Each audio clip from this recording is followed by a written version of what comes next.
This episode is brought to you by the Toyota Grand Highlander. Life's journey brings constant change filled with exciting surprises and grand challenges. And with its spaciousness, power, and style, the Toyota Grand Highlander is more than a vehicle. It's your partner in embracing all life throws at you. From the spacious adult-sized third row to seating for up to 8 passengers, the Toyota Grand Highlander is up for every grand challenge. Learn more at toyota.com/Grand Highlander.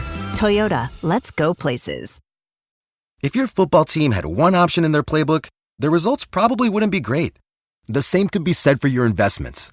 SIBO index options like SPX and XSP can help expand your investing strategies with cash settlement and potential tax advantages. If you're ready for a more dynamic game plan, head to betterwithoptions.com. SIBO, life is better with options. Your investments could be too. There are risks associated with SIBO company products. Review the disclosures and disclaimers at SIBO.com/US_disclaimers. This season, a new hot deal has arrived at Metro. $25 a line for 4 lines with all the data you need and 4 free Samsung Galaxy A15 5G phones. Getting Metro's best deals is easy. No ID required, no activation fees. Get a new number or keep your own. It's up to you. That's 4 lines for $25 a line, plus 4 free phones. Visit a store or go online today. Only at Metro by T-Mobile. When you join Metro Plus Tax, for a limited time and subject to change. Max 1 offer per account.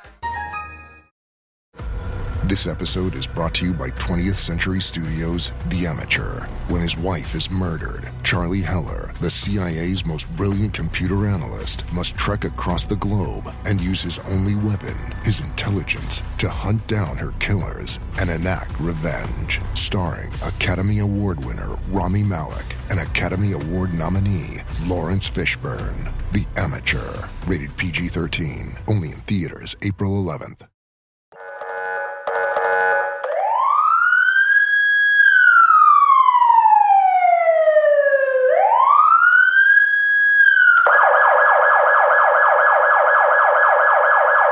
Man, I love those sirens. Those sirens are great. Those sirens mean victory. And as we're sitting here at 11:39 p.m. on Saturday, March 29th, I'm Donald Wine. He's Jason Evans. This is the Duke Basketball Roundup. And our Duke Blue Devils are going to the Final Four. That's right, ladies and gentlemen, an 85-65 win over the Alabama Crimson Tide. We are here, again, we're here for vibes. I may have had a few drinks. I have one in my hand. Jason, how you feeling right now? Oh, I'm doing great. I had a couple buddies of mine, Jeff Crow and Steve Douches, both came over.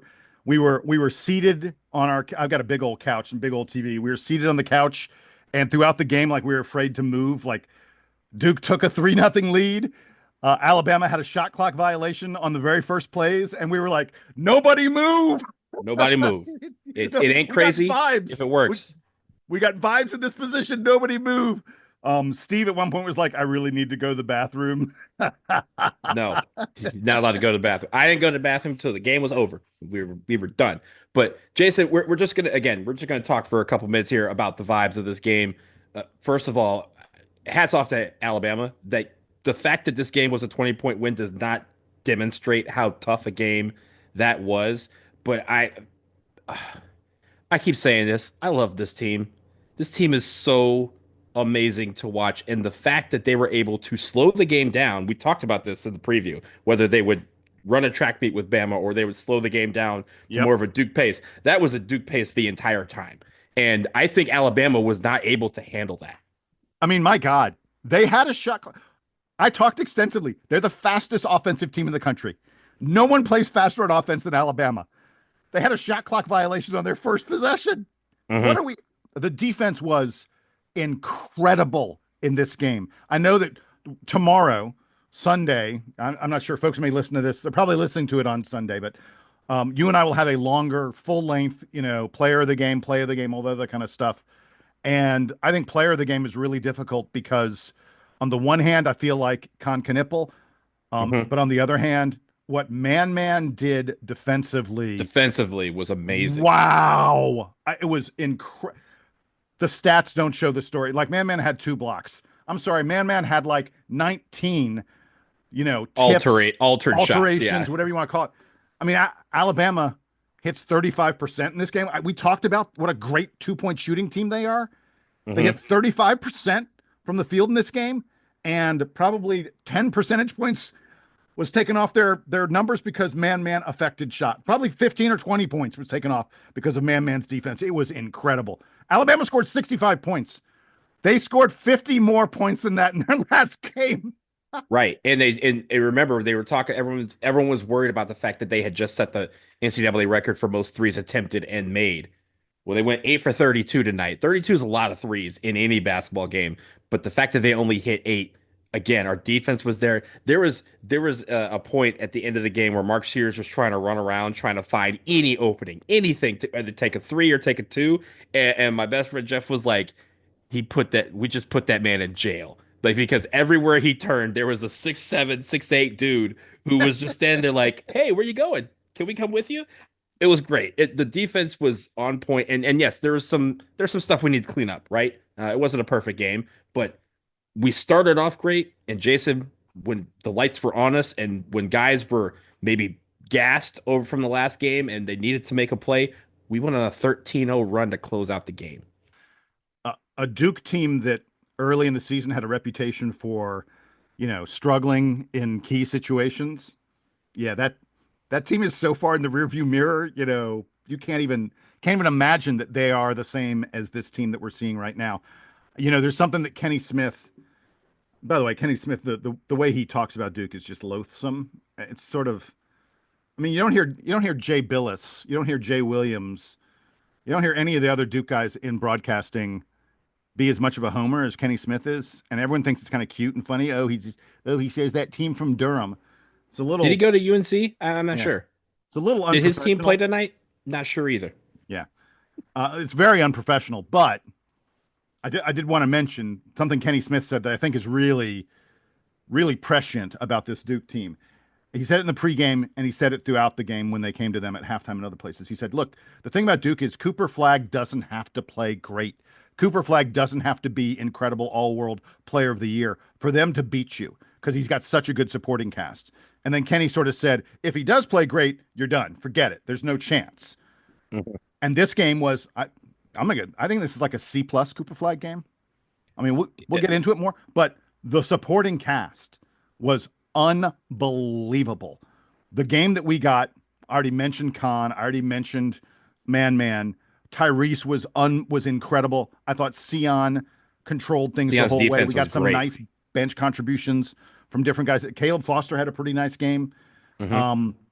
For us to do this to a team as good as Alabama, to hold them to 65 points, a team that averages like 90 points a game, and in a game where Cooper Flagg was, like I say, I think a C+. This was probably, one of the 7 to 10 worst games Cooper's had all year. If you're everyone else in college basketball, aren't you looking at this and just being like, oh my God, no, there isn't a formula. There isn't a formula for beating Duke, I don't think, other than we get lucky and we hit every damn shot. Jason, Cooper Flagg had a very worst performance of 16 points, 9 rebounds, and 3 assists. So there's that. If that's pedestrian, then sign me the fuck up. So, but here's the thing, Jason. We're going to talk more about the stats and stuff tomorrow. But the one thing is for sure. Next week, next Saturday, at the Final Four in San Antonio, there will be a Duke game. We don't know what time it's going to be. We don't know who we're playing. But Duke will be there. We have 2 more games towards a title. And I cannot be more excited for this team to have that opportunity to go to San Antonio, where I have some unfinished business. Jason, I'm just going to let you know right now, I don't care if I have to walk. I don't care if I have to rent a rickshaw or one of them scooters to get to San Antonio. My ass is getting to San Antonio for this game because in 2004, I left some business there and I'm going to finish it next weekend. I want to see you take a rickshaw to San Antonio. That's just the most awesome. If someone has a rickshaw for me to borrow, dbrpodcast@gmail.com. Oh my God! There's also air travel. It is possible. We'll start there. We'll work our way out. We'll figure it out exactly. Look, it's incredible. One other thing I wanted to point out, and I don't know this for a fact, but I'm just based on what I saw in the post game and what I heard when I was at the ACC tournament, and I talked to some people on the team. I don't think Duke cut down the nets. I didn't see any evidence of them cutting, like in the post-game stuff when they were showing highlights, when they were showing the team gathered and things like that. There were not any ladders out there. I did not see any of the Duke players with little pieces of nets on their hair and stuff. I'll double check. I'm sure I'll be able to look online and see, and I could be completely wrong. They do get a trophy for winning the East Regional. Yes, 100%. Earned it. No question they earned it. And if they want to cut down the nets, and if they did cut down the nets, fine, ignore everything I'm saying. My understanding was this team had no desire to cut down the nets after a regional final because they are focused on 2 more victories.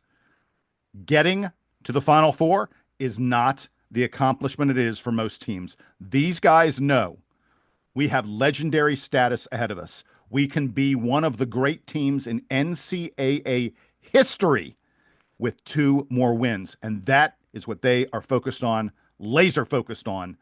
And the coaching staff is with them on that 100%.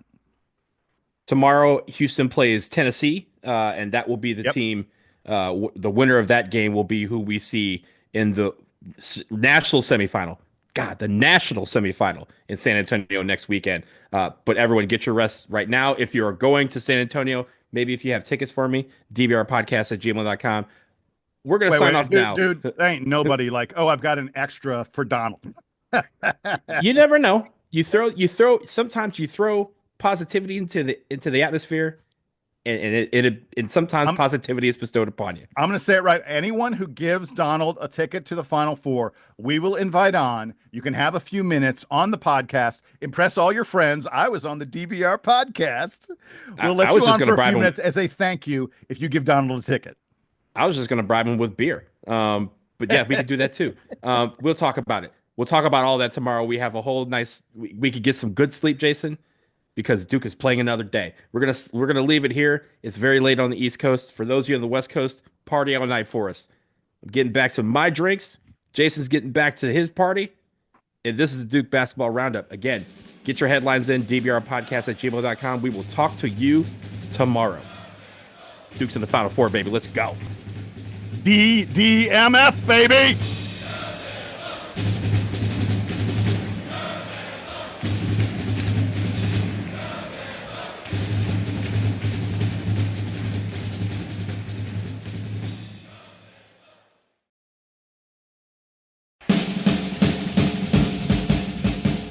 All right, Duke fans, when it comes to college basketball and March Mania, one thing is for sure, nothing is for sure. Upsets, buzzer beaters, Cinderella's advancing, top seeds going home early, we hope not. It's all gonna happen. Bet the unexpected every upset every day with DraftKings Sportsbook. That's right, Jason. With live betting, exclusive content, promos, and parlays, DraftKings is the ultimate college basketball destination for March. And if it's your first time using it, we got something special for you. $5 for $200 in bonus bets instantly. It is a great deal for March. Bet the unexpected with the DraftKings Sportsbook. Download the DraftKings Sportsbook app and use the code DukeBB.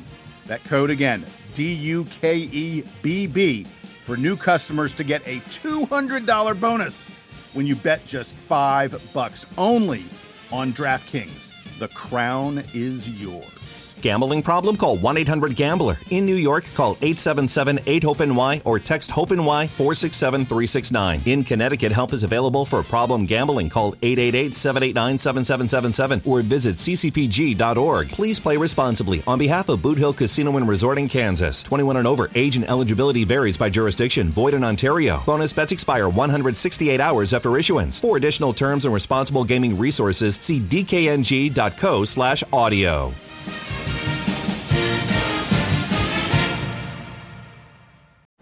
Hi, here's your report. Thanks, Jane.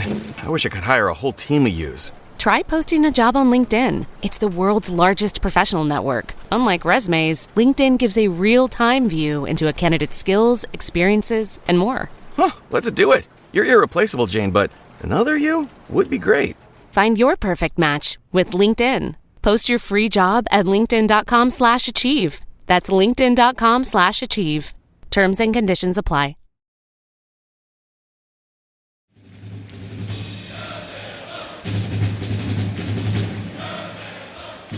Oh, that hat. That hat is fly, my friend. You got to bring it. I got to bring it back out. It's tradition. Once we hit the Final Four, got to bring out the last title hat. Now, will you get rid of it? Will you burn it if we win another?